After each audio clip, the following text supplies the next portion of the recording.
começar mais uma entrevista do Espiritismo BH. Esperamos que você goste. Valdir Silva, bem-vindo ao Espiritismo BH. Eu agradeço pela oportunidade. Hoje você vai falar para nós um pouco a respeito da vida após a morte. E a primeira pergunta que nós gostaríamos de te endereçar é a seguinte: há 3 linhas de pensamento sobre o que acontece após a morte: o nada, a absorção no todo universal, a imortalidade da alma com a manutenção da individualidade espiritual. E nós gostaríamos que você comentasse sobre cada uma dessas propostas e os seus fundamentos de acordo com o Espiritismo. Bom, nós temos uma grande referência no livro Céu e Inferno, porque no primeiro capítulo da primeira parte, ele apresenta as duas grandes alternativas para a humanidade: a do futuro e a do nada. Então essa ideia do nada está bem explicada lá, que na verdade a gente pode entender que o nada não existe. As pessoas que forem analisar, raciocinar direitinho, elas vão perceber que não existe o nada. E essa ideia, ela seria, se ela bem divulgada, bem desenvolvida, ela seria prejudicial à humanidade, porque tenderia para o materialismo e para a crença de que morreu, acabou tudo. A outra alternativa, que é também bem trabalhada na visão espírita, é a da absorção no todo universal, que seria um exemplo interessante, é a ideia do oceano. É como se a gente fosse uma gotinha no oceano. E sendo a gotinha do oceano, quando você volta essa gotinha, vai se envolver no todo e vai virar nada também. Então essa ideia também seria prejudicial. E a terceira ideia, que é a que o Espiritismo defende, é a da imortalidade da alma com a individualidade espiritual. Então essa ideia foi comprovada, foi estudada, pesquisada pelo Allan Kardec, e todas as obras da codificação espírita estão realmente bem embasadas para resolver esse assunto. Olha, se dentre as alternativas apresentadas, então, o Espiritismo defende a imortalidade da alma com a manutenção da individualidade espiritual, o que acontece com o espírito ao deixar o corpo físico? Os sistemas céu, inferno e purgatório, eles fazem sentido para o Espiritismo? Então nós fizemos aí 2 perguntas, né? Veja bem, o Espiritismo nos apresenta a alma, o espírito, como imortal, ou seja, individual. Então, na questão 149 do Livro dos Espíritos, por exemplo, ele trata da questão da imortalidade e da individualidade na 150. Considerando assim, ele vai mostrar para nós que a ideia de céu, inferno e purgatório é uma sequência, é uma evolução do entendimento humano do sofrimento, da dor e da felicidade. Então, céu seria o lugar da felicidade eterna, ou do prazer eterno, quer dizer, seria o ponto da aspiração de todo ser humano. Então seria o ponto da felicidade. O inferno seria exatamente o contrário disso. Como o ser humano viu muita dor, muito sofrimento, ele tinha que de alguma forma tentar explicar isso.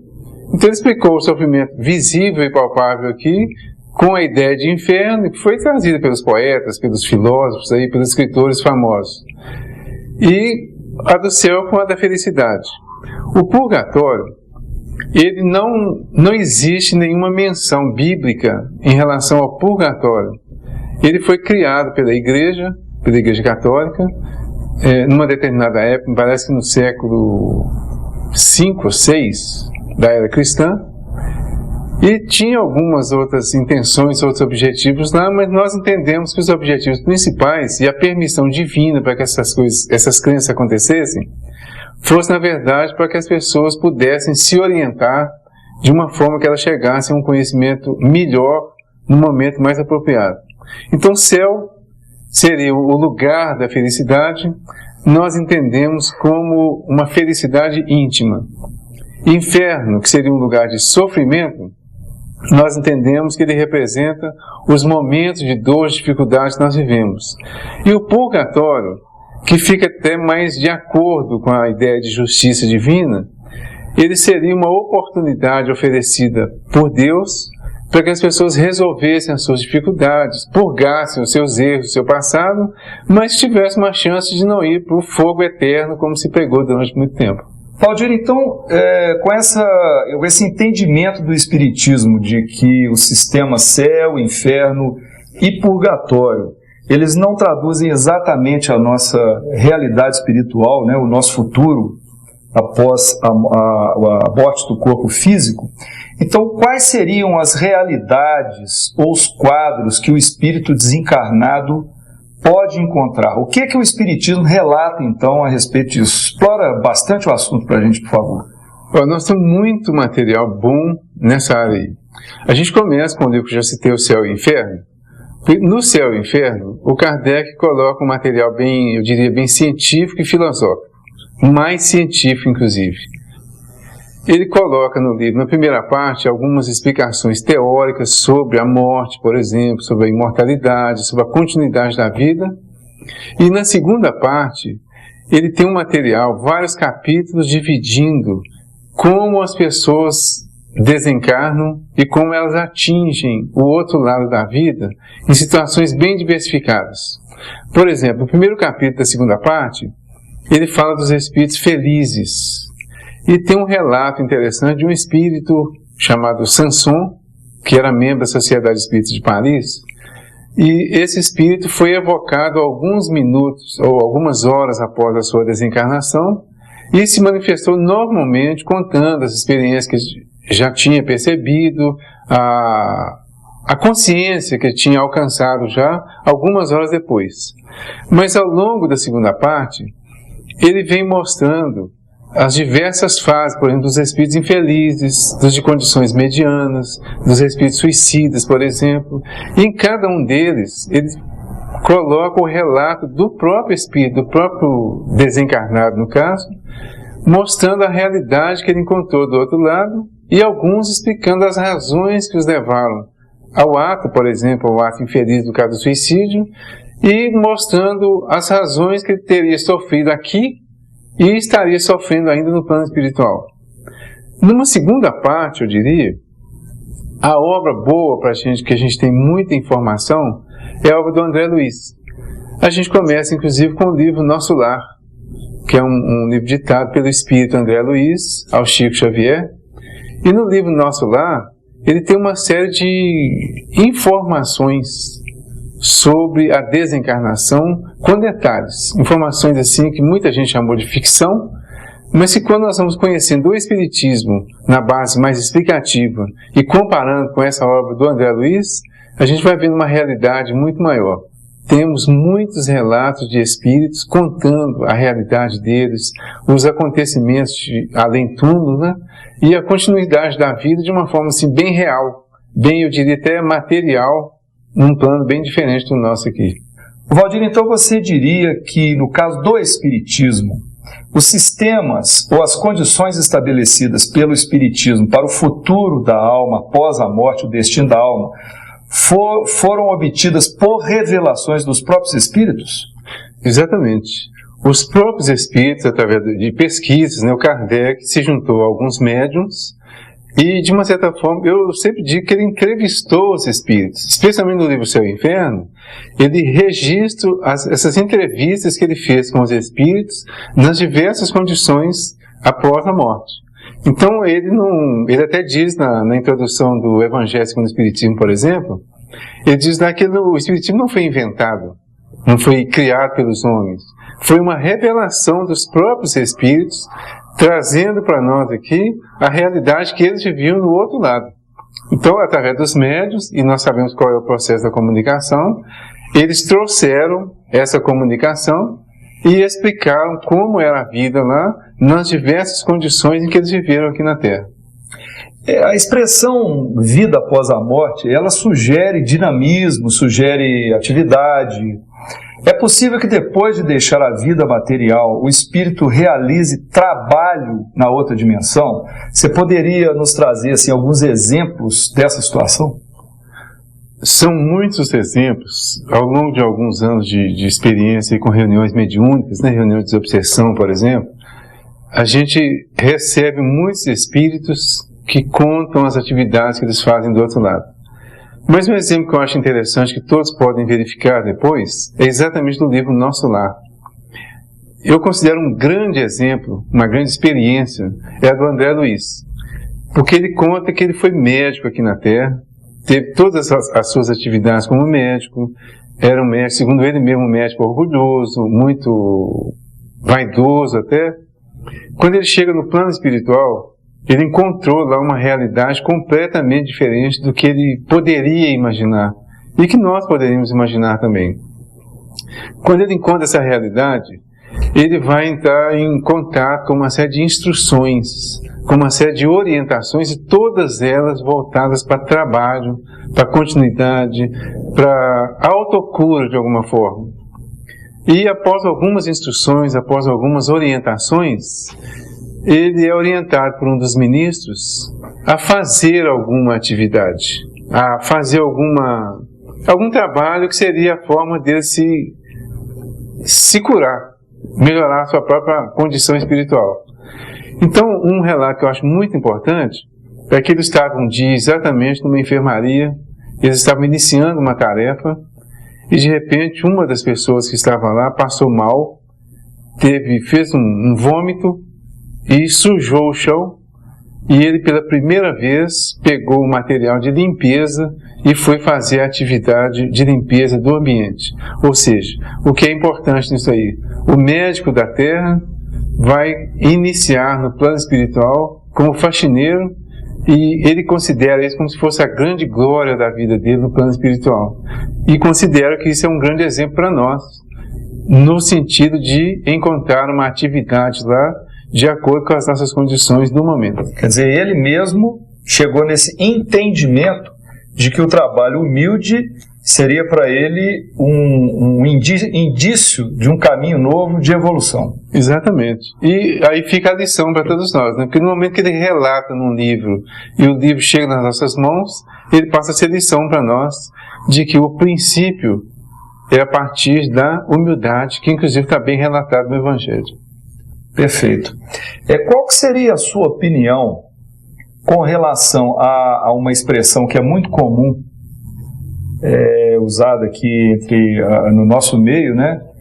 Quando algum ente querido, algum familiar desencarna por uma enfermidade grave, as pessoas costumam dizer: finalmente agora fulano foi descansar, né? É assim que funciona mesmo? Existe esse descanso depois de uma enfermidade grave? Eu tenho duas visões disso. Eu tenho a visão do descanso do desencarnante ou do desencarnado, e a visão do descanso das pessoas que ficam aqui. Acredito até mais que esse descanso ele é falado aqui pelas pessoas que estão aqui, porque realmente para a pessoa que fica é um descanso. Para que vai, o descanso estará relacionado com o comportamento que a pessoa teve durante o processo doentio e como ela chegou no plano espiritual. Se foi uma pessoa que aproveitou a oportunidade da doença para crescer, para compreender, se ela for uma pessoa paciente, se ela for uma pessoa que realmente soube entender a necessidade daquele processo, ela vai chegar relativamente tranquila no plano espiritual. Temos relatos, o exemplo que eu citei do Sansão, ele desencarnou de um câncer, um processo muito sofrido, longo, e ele chegou ao plano espiritual tranquilo. Temos outros casos, por exemplo, o Bezerra de Menezes, tem alguns relatos aí da desencarnação dele. Ele passou por um período de recuperação no plano espiritual, mas logo em seguida ele já voltou à atividade. Agora, é claro que tem alguns outros casos em que as pessoas chegam ao plano espiritual necessitadas de tratamento. Então elas vão ser encaminhadas para hospitais. Existem muitos hospitais no plano espiritual e que vão atender e cuidar dessas pessoas. Tem um livro do Manuel Filomeno de Miranda, Espírito, do Espírito Manuel Filomeno de Miranda, psicografado pelo Divaldo Pereira Franco. Nesse livro, Dramas da Obsessão, o Manuel Filomeno de Miranda, ele relata o caso da criação de um hospital psiquiátrico no plano espiritual. E a surpresa maior para nós é que nesse livro ele relata a criação desse hospital a pedido do Eurípides Barçanufo, né, espírito, e nesse hospital eles focam mais os espíritas.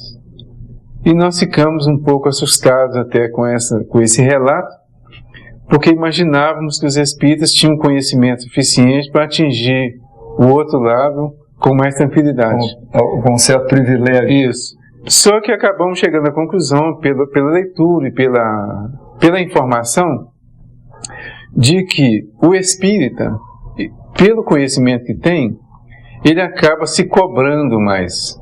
E maior responsabilidade. Maior responsabilidade. Chega ao plano espiritual, ele chega à conclusão, às vezes, que não fez quase nada do que tinha proposto fazer, ou não aproveitou quase nada do conhecimento que tinha. Então, ao invés de chegar nesse descanso aí, que seria até mais justo aparentemente, ele vai chegar numa situação ruim, tão ruim que às vezes se abalam psicologicamente e são levados para esse hospital onde eles terão um atendimento especial. Então, nesse caso, nós não acreditamos que haja descanso para o espírito. Há uma atividade constante, até de tratamento mesmo, até ele atingir o equilíbrio. Mesmo porque muitas vezes a enfermidade do corpo físico, ela prossegue no plano espiritual, não é isso? O espírito continua tendo o mesmo sintoma da enfermidade que ele tinha. Exatamente, porque, veja bem, quando a pessoa vive uma enfermidade durante muito tempo, tem um processo curioso que a gente, conversando com os espíritos nas reuniões de desobsessão, a gente vai chegando a uma série de conclusões. Existem pessoas que adoecem, mas não curtem a doença. Elas vivem naturalmente com a doença até chegar à desencarnação, e quando elas se manifestam numa reunião de desobsessão, elas trazem o resultado bem natural do processo que elas viveram. Mas a grande maioria aproveita a doença para fazer uma espécie de chantagem. Então, as pessoas usam a doença para justificar uma série de situações íntimas que elas têm e para chantagear as pessoas. Então, é como se as pessoas ficassem mentindo para si mesmas, exagerando uma situação. Então, quando elas chegam no plano espiritual, elas vão precisar realmente se restabelecer. Então, o que eu acho que de tudo isso aí é que essa ideia de descanso, na verdade, no plano espiritual, ela não vai existir. Porque aquele que chega lá com uma consciência, ele vai querer trabalhar, ele vai querer fazer alguma coisa para continuar progredindo, porque é uma consciência de que nada para no universo.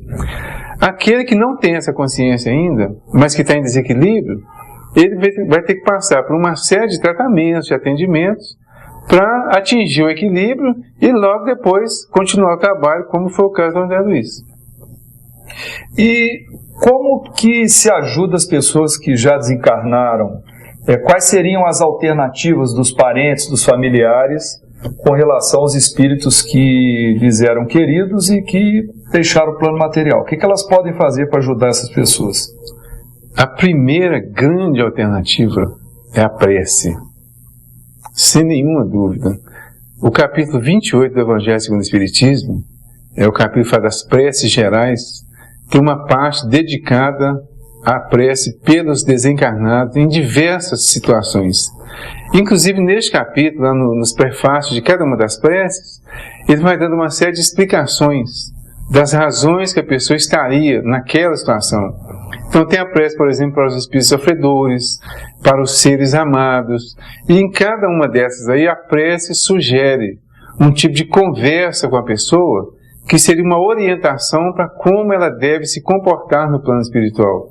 Então essa é a primeira e acredito que a maior situação. E eu quero completar com uma pergunta dizendo o seguinte, não é o fato da fórmula, do que está escrito no livro, não é pelo poder das palavras que se está auxiliando com a prece. Explica melhor, antes de você passar para o item seguinte, a condição de prece ideal para a pessoa ajudar o desencarnado. A prece que é sugerida lá, ela é uma sequência de orientações de como deve se dirigir a pessoa ao desencarnado. Mas é uma posição mental de tranquilidade. Então, a pessoa desencarnou, nós vamos chegar a uma comunicação mental com ela, para ajudar, seria uma comunicação mental positiva. Então, agora, a segunda posição é que a gente se mantenha, sempre que pensar nessa pessoa, pensar nela de uma forma positiva. Você quer ajudar alguém? Se a pessoa está perto de você, você a ajuda com atitudes físicas, às vezes com gestos físicos, com sorrisos, com tapinhas nas costas, com abraços, com carícias. Mas se a pessoa está ausente, o fato dela ter morrido não significa que ela acabou, que nós já vimos isso. Significa que ela está um pouco distante. Mas nós temos uma certeza de que ela recebe a comunicação mental. Então a ajuda direção de pensamentos positivos a essa pessoa, e se não soubermos elaborar esses pensamentos, que nós façamos as preces escritas para ajudar. A prece sincera, né, do coração. Isso, exatamente.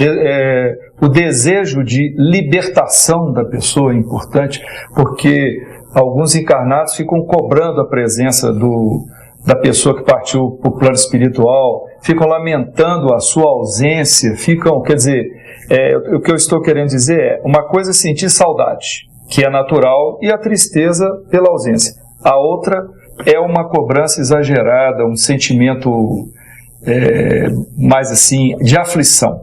Comente um pouco sobre isso.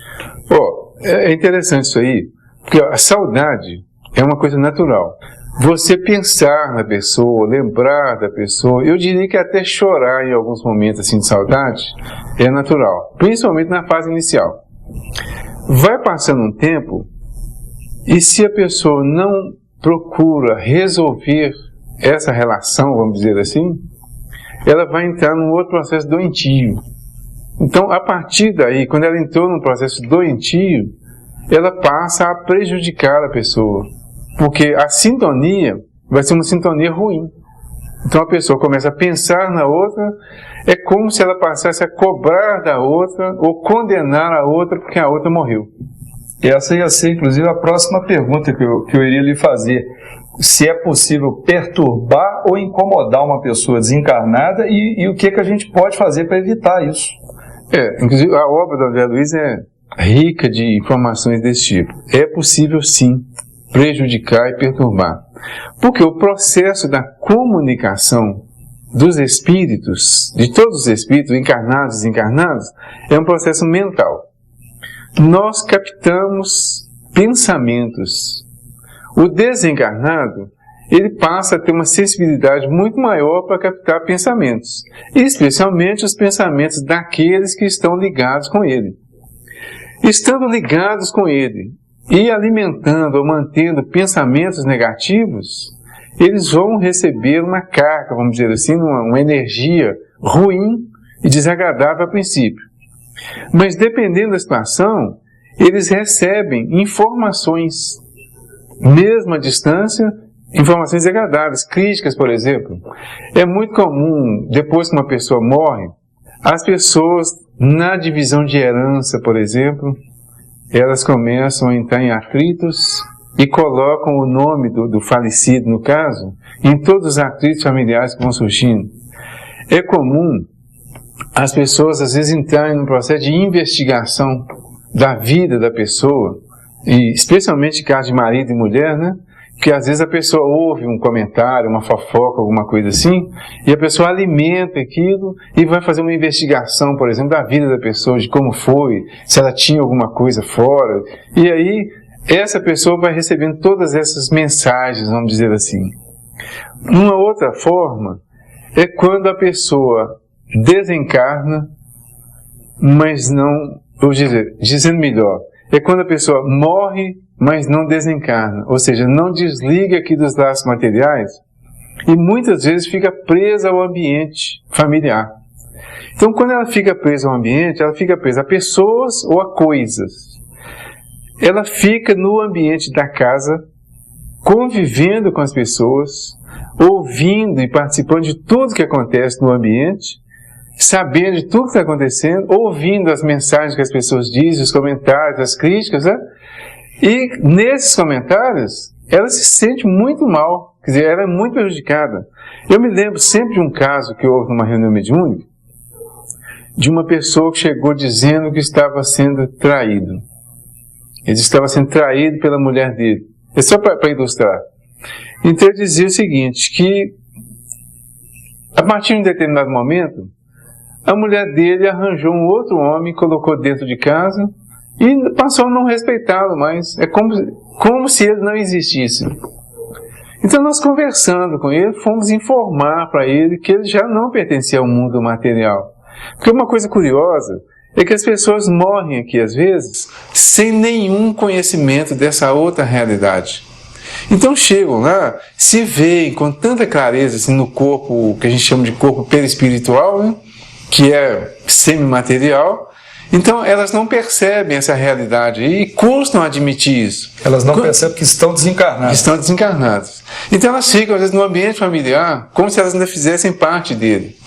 E nesse caso desse senhor, ele dizia que a esposa dele tinha arranjado um outro. Então nós fomos explicar para ele que ele tinha deixado a vida física, quer dizer, que o corpo dele tinha morrido. Inclusive é até interessante a gente clarear bem isso, eu gosto de clarear bem isso. Nós somos espírito, temos corpo e temos, até uma visão bem espírita, um corpo espiritual que a gente chama de perispírito. Quando nós morremos aqui na Terra, morre, na verdade, o corpo físico, a parte material morre. A alma ou espírito permanece vivo junto com o perispírito. Quando ele é visível aqui na Terra, quando ele se materializa, nós enxergamos o perispírito dele, materializado. Então é com o perispírito que ele se liga com os encarnados, por exemplo, e participa, inclusive, dessas comunicações todas aqui com o encarnado. E nesse processo aí, ele pode ser muito prejudicado, porque se ele é criticado, especialmente se for injustamente, ele vai querer convencer as pessoas que não é aquilo. Essa presença dele aqui atrasa o adiantamento, o melhoramento moral dele, espiritual, e prejudica, às vezes, as pessoas que estão aqui, porque elas passam a sentir as sensações do que ele sentia antes de morrer. Então é muito interessante que as pessoas tenham muito cuidado em relação a isso. Além disso, só alongando mais um pouquinho, né? Fica à vontade. Existem casos em que o espírito é recolhido em hospitais espirituais para fazer tratamento.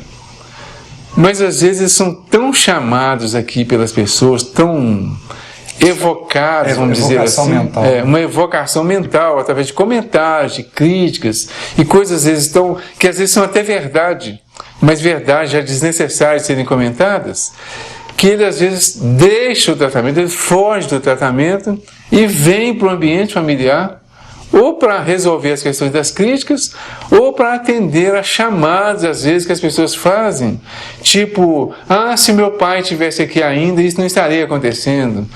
Se meu pai estivesse aqui para me ajudar neste momento. O desencarnado fica com uma angústia, uma aflição. O desencarnado, ele fica com uma angústia, ele fica querendo voltar para ajudar, para resolver uma situação que, na verdade, ele sabe que não vai resolver. Então ele acaba aumentando o sofrimento, a angústia das pessoas que estão aqui. Olha, eu vou exceder um pouco ainda nesse assunto. Vamos comentar um pouquinho sobre a questão do cemitério. Nós sabemos que existe uma celebração, inclusive nacional, né, o Dia dos Mortos, Finados, etc. E que muitas pessoas, ou melhor dizendo, as pessoas vão para o cemitério com sentimentos diferentes umas das outras. Algumas vão simplesmente decorar túmulos e não tem muito envolvimento emocional. Mas há aquelas que muitas vezes aproveitam essa presença no cemitério para recordações que provocam tristeza, angústia, lamentações. E aí, como é que é isso? O ideal é o seguinte, a ideia é que a gente nunca, vamos dizer assim, proíba as pessoas de cultuarem os seus mortos. Condene as pessoas. Condenar as pessoas por cultuarem os seus mortos da forma tradicional que elas aprenderam. Mas estamos num trabalho de conscientização para que as pessoas passem a valorizar mais o espírito e não a matéria. Então, no cemitério, as pessoas vão lá e lá estará enterrado o corpo. O espírito não estará necessariamente lá. Pode ser que em algumas situações, por uma evocação que é feita neste momento aí, pode ser que alguns espíritos até vão até lá. Por uma evocação familiar, por exemplo, pode ser que ele até tenha uma condição de ir até lá, por uma condição, eu diria, até especial. Mas o ideal, há algum tempo uma pessoa me perguntou o que o Espiritismo indicava no caso de uma visita ao cemitério no Dia das Mães. A mãe dela já havia desencarnado. Então nós respondemos o seguinte, que ao invés de levar flores ao cemitério, gastar dinheiro com flores ao cemitério, a pessoa ficaria muito melhor homenageada se levássemos alimento para pessoas que estão com fome em nome dela. E essa pessoa me deu um retorno depois e disse que foi um retorno muito saudável, que ela se sentiu muito melhor, porque além de não ter aquela angústia de ir ao cemitério, ver túmulo, ficar aquela lembrança lá de um resto mortal que ela nem vê, ela sai de lá praticamente sem levar nada, porque muitas vezes não tem nenhum contato espiritual com o ente querido. Mas quando ela vai levar alguma coisa, ela vai encontrar vida em alguém que estava passando dificuldade. Ela vai encontrar agradecimento. E é claro que esse agradecimento ele vai para o desencarnado com uma vibração muito positiva. E até como incentivo para que esse desencarnado resolva fazer algum tipo de atividade no plano espiritual, ao invés de ficar com esses cultos antigos aí que as pessoas conservaram. Vamos falar um pouco agora sobre comunicação com os mortos, com relação ao contato com os entes queridos que se encontram já no plano espiritual. São inúmeras as pessoas que desejam comunicar-se com os recém-desencarnados, né? Vamos frisar, ou pelo menos ter notícias deles. Eles podem se manifestar aos vivos. Todo recém-desencarnado tem permissão de se comunicar, estão em condição de se comunicar com os vivos? No geral, não. Não estão.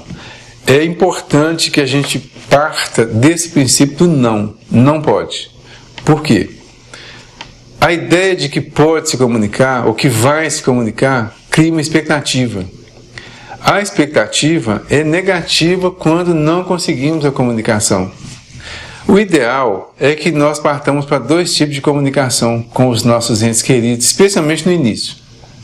Primeiro, a comunicação mental, através da prece, dos agradecimentos, dos pensamentos positivos.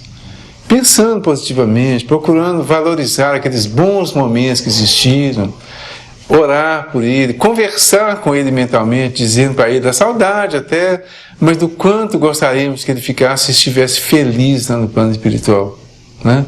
Então essa é uma expectativa interessante e que não vai nos despertar outros tipos de ideias, outros tipos de pensamento, caso não aconteça, né? A outra, estudar um pouco mais até, nas obras espíritas tem muito sobre o sonho, porque durante o sonho existe uma possibilidade de encontro mais real até com os nossos entes queridos, sem que a gente tenha nenhuma expectativa específica. Então durante a noite, o espírito encarnado, ele se desliga do corpo físico e pode ir até o plano espiritual em regiões onde esteja o seu ente querido desencarnado. Nesse desligamento, ele passa a viver, posso dizer assim, em igualdade de condições com ele.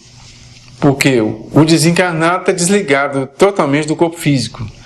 O encarnado está ligado por um laço muito brando, vamos dizer assim. Então ele vai viver também a vida espiritual. Então ele vai, encontra com o seu ente querido, troca ideias, troca informações, passa informações também.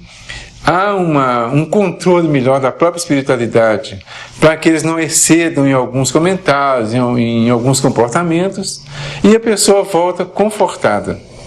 Eu diria que uma terceira hipótese, que é a da comunicação propriamente dita, a gente não deve ter essa expectativa e muito menos a ideia de fazer evocação. É possível a comunicação em qualquer fase, em qualquer tempo após a desencarnação, como nós dissemos que já estão comprovados nas obras espíritas. Mas nós não podemos prever e nem afirmar em que momento uma determinada pessoa vai se comunicar. Muitas pessoas, desculpe te interromper, elas procuram as casas espíritas querendo essa comunicação como se ela pudesse ser provocada, como se o ente desencarnado pudesse, assim, mediante uma condição de reunião mediúnica, ser evocado e dar a comunicação. Então isso nem sempre é possível. Exatamente. Então o que nós aconselhamos? O que o Espiritismo aconselha, né? Isso. Até cumprindo lá a expressão bíblica lá de a proibição de evocar os mortos, né? Porque na verdade o Espiritismo não faz exatamente evocação dos mortos. Nós trabalhamos com manifestações espontâneas. Então é possível às vezes que uma pessoa, depois de um trabalho, uma reunião mediúnica, ela tenha um contato, uma comunicação com um parente desencarnado. Não é um privilégio, mas é uma questão de preparação. Os grupos espíritas não estão mais, de uma certa forma, fazendo reuniões públicas e muito menos fazendo evocações de pessoas recém-desencarnadas. Por quê? Há uma série de critérios para essas comunicações e, dependendo de como as pessoas se comportarem, ele vai ser muito mais prejudicial do que benéfico à pessoa, tanto ao de lá quanto ao de cá. Então, que não haja a expectativa da comunicação, embora ela seja possível. Há a possibilidade da comunicação. Se não esperarmos um tempo predeterminado, um local predeterminado, se formos para uma reunião sem a pretensão de que haja a comunicação, pode acontecer a comunicação. Mas que a gente não tenha a expectativa e trabalhe a comunicação mental. Para a gente encerrar, em que o estudo e o trabalho no bem podem auxiliar um encarnado com relação ao desencarnado que ele tanto amou? É interessante isso aí. Por exemplo, considerando que a pessoa vai fazer uma tarefa espírita, o Espiritismo vai dar ao encarnado orientações consoladoras, porque o Espiritismo é o consolador, né? Então ele vai dar orientações consoladoras para essa pessoa exatamente sobre um dos grandes e maiores problemas da humanidade, que é a morte. Então, o encarnado que procura um centro espírita para se consolar por causa da morte de alguém, às vezes até vai com essa expectativa de uma comunicação, ele vai chegar no centro espírita, ele vai receber uma orientação e vai entender que, se ele abraçar uma tarefa em favor dos mais necessitados, existe uma possibilidade do seu ente querido desencarnado abraçar junto com ele essa tarefa. Então eles vão compartilhar de um mesmo trabalho espiritual, o ente querido desencarnado no plano espiritual e o encarnado no plano físico. Os dois podem compartilhar a tarefa e o aprendizado que a tarefa traz. Então, eu acho particularmente que o principal objetivo da doutrina espírita é o esclarecimento. Está aí a necessidade do estudo. Exatamente. Então, com o esclarecimento, quer dizer, o esclarecimento que vem através do estudo, da convivência, vai ajudando a pessoa a compreender melhor a vida aqui e a vida no plano espiritual. Então, daqui, nós compreendendo a vida lá, nós teremos melhor, vamos dizer assim, maior facilidade para ajudar a pessoa do lado de lá. E abriremos espaço para que as pessoas venham se comunicar aqui mentalmente conosco, ou às vezes numa reunião mediúnica. Por exemplo, às vezes as pessoas falam, mas eu não sou médium. Todos nós somos, segundo Kardec, mais ou menos médium, né? Numa reunião mediúnica, as pessoas que compõem a reunião são os médiuns ostensivos, o dirigente, os doutrinadores e os vibracionais.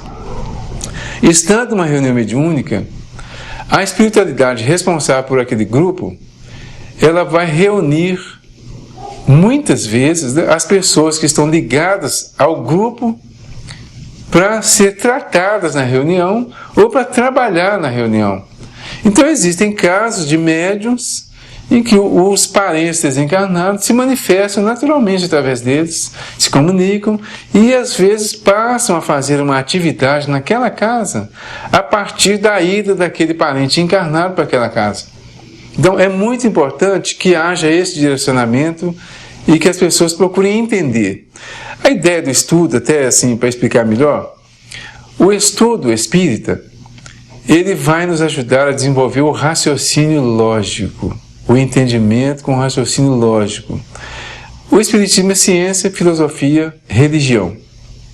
Mas a religião espírita, ela não vai impor que nós sejamos, do ponto de vista espírita, religiosos. Que nós sejamos, do ponto de vista espírita, entendedores de uma nova doutrina, mas que nós tenhamos as conclusões, que nós entendamos o que está acontecendo. Então o Espiritismo não vai impor para nós que nós temos que aceitar que a pessoa morreu e está viva ainda. Ele vai ensinar para nós como compreender isso. Como chegar a essa conclusão. Exatamente. Pelo raciocínio e pela experimentação, pela observação. Pelo aprendizado, pelo estudo. Vai ensinar para nós por que trabalhar ao bem, pelo bem do próximo é importante. Porque esse trabalho, além de nos ajudar, vai ajudar direto ou indiretamente as pessoas que conviveram conosco aqui e que agora estão no plano espiritual. Então é importante que, adotando o princípio espírita, que nós procuremos estudar sempre. Demos aqui uma série de sugestões, né? O livro Céu e Inferno, de Allan Kardec, por exemplo, que é um dos livros da codificação, e toda a série André Luiz, e uma série de outros livros, né, que a gente pode citar, mas esses aí já seriam suficientes para, nesse assunto, para orientar muito, dar uma base muito boa, dar uma base de entendimento, para que a pessoa mesma entenda todo o processo da desencarnação, a vida no plano espiritual, como que acontece lá, essas ideias todas que surgem aí. Existe um medo ainda. Nós falamos de inferno, mas existe, no meio espírita, é muito comum as pessoas terem medo do umbral. Então, existe uma ideia, é como se as pessoas tivessem substituído o inferno pelo umbral. Explica um pouco sobre o umbral. O umbral, no livro Nosso Lar, o André Luiz dá uma ideia interessante sobre o umbral. Nós definimos assim: umbral, a palavra umbral significa passagem, porta. Então nós entendemos que seja a porta entre o plano material e o plano espiritual. Nessa porta, que é, vamos dizer assim, uma passagem entre a terra e o mundo espiritual, todos nós temos que passar por ela, todos, sem exceção. Alguns vão passar rapidamente e vão atingir lugares espirituais mais elevados. A grande maioria da Terra vai ficar, vamos dizer assim, ligado a alguma região dessa esfera espiritual que está em torno da Terra, ligado a alguma necessidade, a alguma tendência, a alguma afinidade. Por exemplo, uma pessoa que desenvolveu algum tipo de vício aqui na Terra, certamente quando ela for passar, ela vai ser atraída para um ambiente onde as pessoas desenvolveram esse mesmo vício e vai, vamos dizer assim, fazer um grupo espiritual ali. Então, é importante entender isso, inclusive os espíritas, para parar de ter medo de umbral. É muito comum você dizer, não, eu não quero passar pelo umbral. Quer dizer, é uma demonstração de que a pessoa não entendeu nada ainda. Quer dizer, tem que passar. E ao passar, é importante que esteja com a consciência tranquila. Essa é a regra número 1, né? Estar com a consciência tranquila. Caso não esteja, o rótulo religioso não vai fazer com que ninguém passe direto por lugar nenhum, né? Então é importante estudar, compreender e depois colocar em prática, ou seja, viver de acordo com o aprendizado que recebeu. Muito bem. O Espiritismo BH agradece sua presença. E eu agradeço a oportunidade, pedindo a Jesus que ilumine essa ideia, que ilumine as pessoas que estão nos ouvindo, né? Para que todos nós possamos ascender ao plano espiritual de uma forma direta. Ok. Então, o que achou desta entrevista? Dê a sua opinião acessando o Fale Conosco. Até breve!